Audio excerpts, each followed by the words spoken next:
Seguimos el capítulo 1, parte 3, que es la parte final del capítulo 1. Concluimos con esta parte 3 del capítulo 1. Seguimos leyendo. La tarea. El cargo familiar del Shaliá o Saliá en esa cultura definía virtualmente la tarea de los apóstoles. Obviamente, Cristo delegaría su autoridad a estos 12 y los enviaría con su mensaje. Ellos lo representarían como delegados oficiales. Prácticamente todos en esa cultura entendieron instantáneamente la naturaleza del cargo u oficio. Estos 12 hombres, comisionados como apóstoles de Jesús, hablarían y actuarían con la misma autoridad de quien los enviaba, apóstol. Por lo tanto, era un título de gran respeto y privilegio. Marcos 13:14 registra este mismo hecho y estableció a 12 para que estuviesen con él y para enviarlos a predicar. Nótese el proceso de 2 pasos.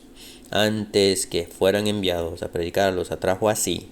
Era absolutamente necesario que estuvieran con Jesús antes de ser enviados. De hecho, no es sino hasta Lucas 9:1 que Jesús reúne a los 12 y les da autoridad sobre los demonios y poder para sanar enfermedades. A esa altura, Él literalmente delegó en ellos su poder milagroso.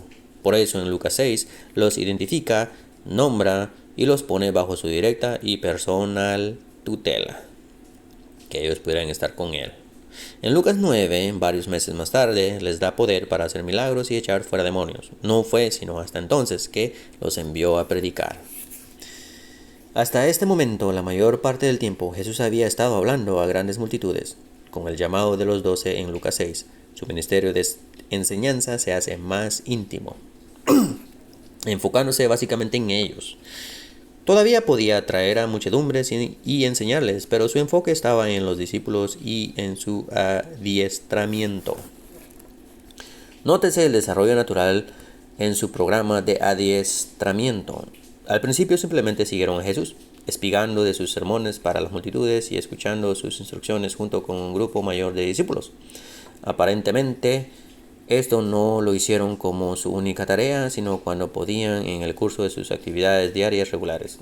Luego, como está escrito en Mateo 4, Él los llamó para que dejaran todo y lo siguieran en forma exclusiva. Ahora, en el incidente que registran Lucas capítulo 6 y Mateo capítulo 10, selecciona a 12 del grupo de discípulos que les servían de tiempo completo, los identifica como apóstoles y empieza a enfocar más de sus energías en instruirlos personalmente. Más tarde, los dotaría con autoridad y con poder para hacer milagros. Finalmente los enviaría. Al principio, en asignaciones que se caracterizaban por misiones cortas después de las cuales tenían que volver. Pero él, cuando se fue para volver al Padre, los discípulos tuvieron que salir por su cuenta. Hay una clara progresión en su adiestramiento y en su posterior entrada en un ministerio de tiempo completo. Ya no son más discípulos, sino que ahora son apóstoles. Shaliá. Ocupan ahora un cargo, un oficio importante. En su evangelio, Lucas usa 6 veces la palabra apóstoles y en Hechos unas 30 veces. El papel de ellos en los evangelios es básicamente llevar el mensaje del reino a Israel. En Hechos trabajan en la función de la iglesia. Aunque se trataba de hombres comunes y corrientes, su llamado fue un llamado poco común. En otras palabras, lo importante no es los hombres que eran por sí, sino la tarea a la que habían sido llamados. Imagínense cuán único tenía que ser su papel. No solo tenían que fundar la iglesia y desempeñar un liderazgo central a medida que la iglesia primitiva crecía y se multiplicaba, sino que también tenían que ser los canales a través de los cuales sería dada la mayor parte del Nuevo Testamento. Recibieron la verdad de Dios mediante revelación divina.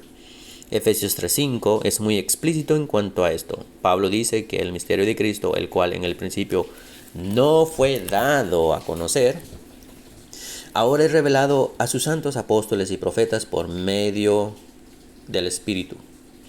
Ellos no predicaron un mensaje humano. La verdad les fue dada mediante revelación directa. Eran, por lo tanto, la fuente de toda verdad doctrina de la iglesia. Hechos 2:42 describe en estos términos las actividades de la iglesia primitiva. Y perseveraban en la doctrina de los apóstoles, en la comunión unos con otros, en el partimiento del pan y en las oraciones. Antes que el Nuevo Testamento se completara, la enseñanza de los apóstoles era la única fuente de verdad sobre Cristo y la doctrina de la iglesia, y su enseñanza era recibida con la misma autoridad que la palabra escrita. De hecho, el Nuevo Testamento escrito no es otra cosa que los registros inscriptos e inspirados por el Espíritu de la enseñanza de los apóstoles. De modo que los apóstoles tuvieron la misión de edificar la iglesia. Efesios 4:11 y 12 dice que Cristo dio a los apóstoles a fin de perfeccionar a los santos para la obra del ministerio, para la edificación del cuerpo de Cristo. Ellos fueron los maestros y predicadores cristianos originales. Su enseñanza registrada en el Nuevo Testamento es la única regla por la cual aún hoy en día se puede probar la sana doctrina. También fueron ejemplos de virtud. Efesios 3:5 los llama santos apóstoles. Ellos establecieron un modelo para la santidad y la verdadera espiritualidad. Se constituyeron en los primeros ejemplos a los cuales los creyentes pudieran imitar. Fueron hombres de carácter e integridad, estableciendo el modelo para quienes habrían de ser más adelante líderes en la iglesia. Tenían el poder especial de realizar milagros que confirmaran su mensaje. Hebreos 2:3-4 dice que la salvación, habiendo sido anunciada primeramente por el Señor, no fue confirmada por los que oyeron, testificando Dios juntamente con ellos, con señales y prodigios y diversos milagros y partimiento del Espíritu Santo según su voluntad. Nos fue confirmada por los creyentes que oyeron, testificando Dios juntamente con ellos, con señales y prodigios y diversos milagros y repartimiento del Espíritu Santo según su voluntad. En otras palabras, Dios confirmó su palabra a través de los apóstoles por los milagros que ellos estaban capacitados para hacer. El Nuevo Testamento indica que solo los apóstoles y aquellos que estaban estrechamente asociados con ellos tenían el poder de hacer milagros. Por eso es que 2 Corintios 12:12 habla de tales milagros como las señales de apóstol. Como resultado de todo esto, los discípulos fueron bendecidos grandemente y tenidos en alta estima por el pueblo de Dios. Las expectativas de Jesús para ellos fueron logradas a través de la fiel perseverancia de ellos, y su promesa para ellos se cumplió en el crecimiento y expansión de la iglesia. Recuerde que en Lucas 18:28 Pedro le dice a Jesús: «He aquí, nosotros hemos dejado nuestras posesiones y te hemos seguido». Aparentemente los discípulos estaban preocupados por la forma en que estaban yendo las cosas y lo que podría ocurrirles. Es natural para un humano, abro paréntesis, es natural para que nosotros humanamente pensemos y nos sintamos así, cierro paréntesis. En realidad, las palabras de Pedro fueron una súplica. Es como si estuviera diciendo, a nombre de los otros: ¿qué va a pasar con nosotros? Jesús le contestó: «De cierto os digo que no hay nadie que haya dejado casa o padres o hermanos o mujer o hijos por el reino de Dios, que no haya de recibir mucho más en este tiempo y en el siglo venidero de la vida eterna», o en el siglo venidero la vida eterna. Ellos no tuvieron que dejar nada de lo cual el Señor no les pudiera recompensar. Y Dios los bendijo en esta vida, aun cuando, como veremos, cuando estudiamos la vida de cada uno, la mayoría fueron mártires. Dios los bendijo en esta vida a través de la fundación y el crecimiento de la iglesia. Ellos no solamente fueron influyentes, respetados y honrados entre el pueblo de Dios, sino que en cuanto a sus hogares y familias tuvieron multitudes de hijos y hermanos espirituales a medida que la iglesia crecía y los creyentes se multiplicaban. Y en la era venidera serán también grandemente honrados. El adiestramiento. Todo eso pudo haber parecido remoto e incierto aquella mañana que Jesús llamó a sus discípulos y nombró a los 12. Todavía necesitaban enseñanza.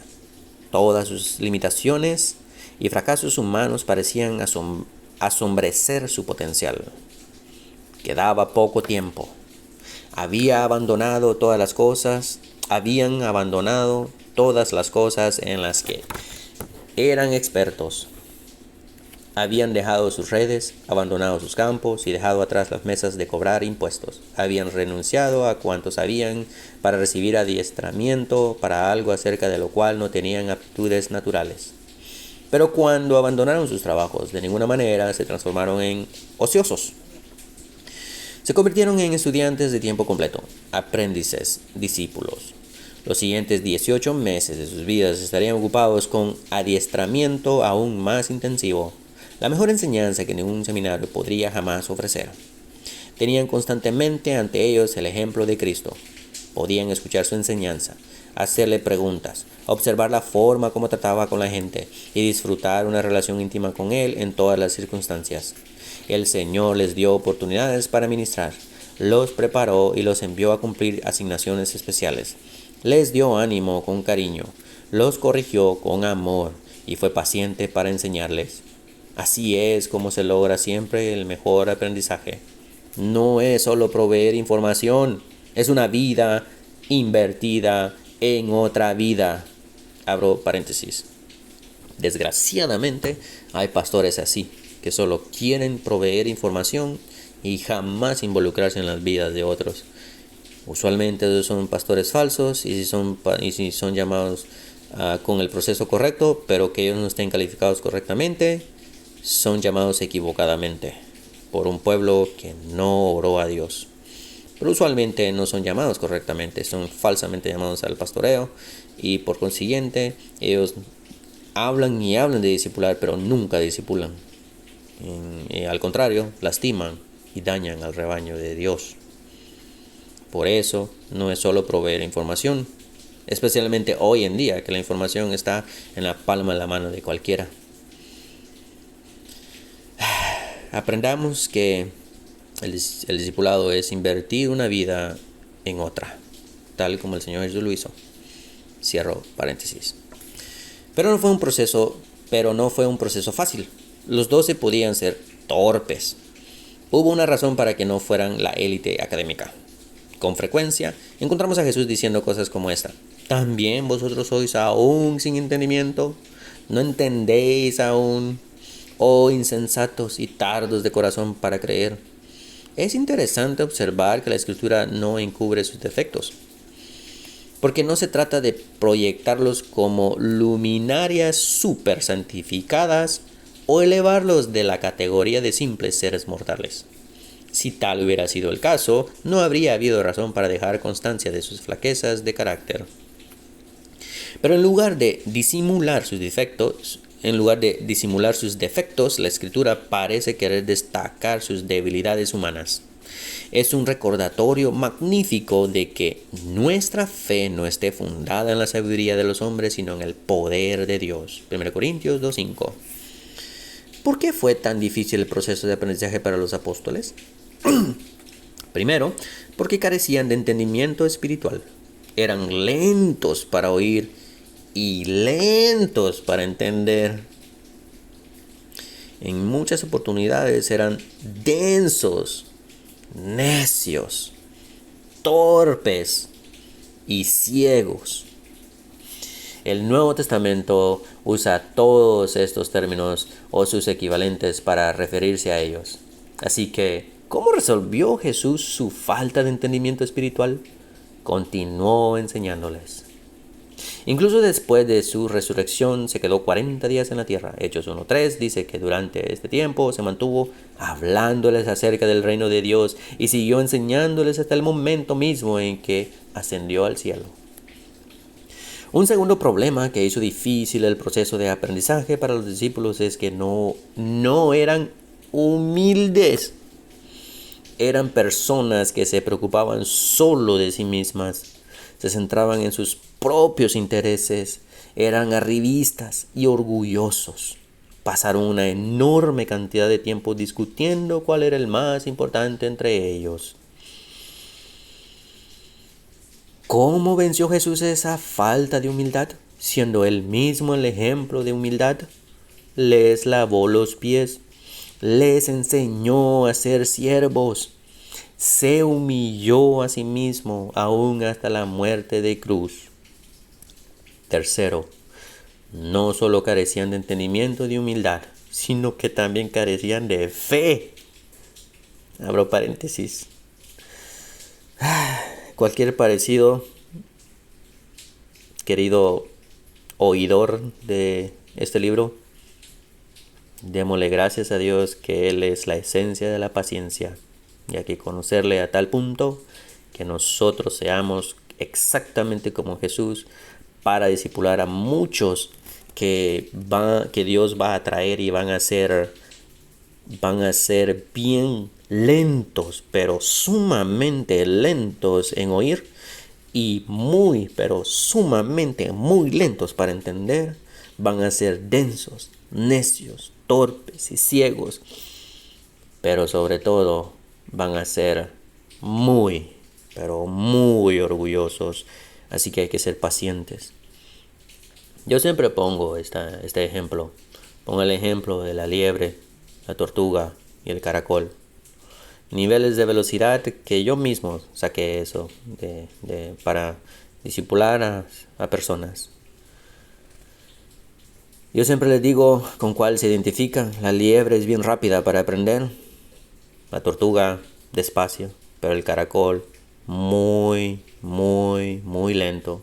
No sé si hay otro animal o otra cosa que sea más lento que el caracol, pero es lo que se me vino a la mente. Y siempre les digo, nos vamos a ir más lento que el caracol. Y así fui yo. Y no solo fui, sigo siendo lento. Y Dios sigue teniendo paciencia. Gracias al Señor Jesús, que ha dejado el gran ejemplo de cómo discipular. Cierro paréntesis. Hombres de poca fe. En Marcos 4:40 les pregunta: ¿cómo no tenéis fe? Al final del Evangelio de Marcos, después de haber pasado meses de aprendizaje intensivo con Jesús e incluso después de que Él hubo resucitado a los muertos, Marcos escribe: y les reprochó su incredulidad y dureza de corazón. ¿Cuál fue el remedio que aplicó Jesús para su falta de fe? Siguió haciendo milagros y hechos portentosos. Los milagros no eran primeramente para el beneficio de los incrédulos. La mayoría de sus milagros los hizo deliberadamente en presencia de sus discípulos, de modo que la fe de ellos pudiera ser fortalecida. Juan 20:30. Cuarto, carecían de compromiso. Mientras las multitudes estaban alborozadas y se multiplicaban los milagros, ellos estaban emocionadísimos. Pero cuando los soldados se rompieron en el huerto para arrestar a Jesús, lo abandonaron y huyeron. Marcos 14:50. El líder del grupo terminó negando a su maestro y jurando que jamás había visto a tal hombre. ¿Cómo remedió Jesús su tendencia a la defección? Intercediendo por ellos en oración. Juan 17 dice cómo oró Jesús para que se mantuvieran fieles y el Padre pudiera llevarlos al cielo. Quinto, carecían de poder. En sus propias fuerzas eran débiles e indefensos, especialmente cuando tenían que enfrentar al enemigo. Hubo ocasiones cuando trataron, pero no pudieron echar fuera demonios. Su falta de fe los inhabilitó para manejar el poder que estaba a su disposición. ¿Qué hizo Jesús para remediar esta deficiencia? El día de Pentecostés envió al Espíritu Santo para que habitara en ellos y les diera poder. Así se los había prometido cuando les dijo: pero recibiréis poder cuando haya venido sobre vosotros el Espíritu Santo, y me seréis testigos en Jerusalén, en toda Judea, en Samaria y hasta lo último de la tierra. Hechos 1:8. Esa promesa se cumplió poderosamente. Nos sentimos inclinados a mirar a este grupo con todas sus debilidades y preguntarnos por qué Jesús no escogería una clase diferente de hombres. ¿Por qué seleccionar a hombres sin entendimiento, sin humildad, sin fe, sin compromiso y sin poder? Sencillamente por esto: porque su poder se perfecciona en la debilidad. 2 Corintios 12:9. De nuevo vemos cómo Él escoge las cosas débiles de este mundo para confundir a lo fuerte. Nadie podría estudiar a este grupo de hombres y llegar a la conclusión que lo hicieron gracias a sus capacidades innatas. No hay explicación humana a la influencia de los apóstoles. La gloria es únicamente para Dios. Hechos 4, 13 dice esto sobre la forma en que la gente de Jerusalén percibió a los apóstoles. Entonces, viendo el denuedo de Pedro y de Juan, y sabiendo que eran hombres sin letras y del vulgo, se maravillaban y les reconocían que habían estado con Jesús. El texto griego dice que la gente percibió que ellos eran agramatoi, idiotai, literalmente ignorantes sin educación. Y esto era verdad desde una perspectiva humana. Pero era obvio que habían estado con Jesús. Lo mismo debería decirse de cada verdadero discípulo. Lucas 6:40 dice, el discípulo no es superior a su maestro, mas todo el que fuere perfeccionado será como su maestro. El tiempo relativamente breve de adiestramiento que tuvieron los apóstoles con Jesús rindió frutos eternos. Al principio pudo haber parecido que todo había sido infructuoso, mucho para nada. La noche que Jesús fue traicionado, ellos se dispersaron como ovejas cuyo pastor ha sido herido brutalmente. Mateo 26:31. Incluso después de la resurrección se veían tímidos, llenos de remordimiento por su fracaso y demasiado preocupados de sus propias debilidades como para ministrar con confianza.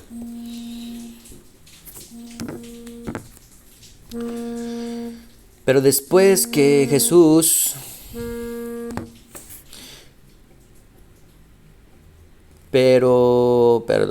perdí la línea donde estoy. Aquí está. Pero después que Jesús hubo ascendido al cielo, vino el Espíritu Santo, les infundió poder y los capacitó para hacer lo que Jesús los había adiestrado para que hicieran.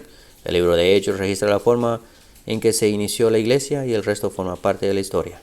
Aquellos hombres, a través del legado del Nuevo Testamento y del testimonio que dejaron, siguen aún hoy en día cambiando el mundo. Bien, hemos terminado el primer capítulo. Bendiciones.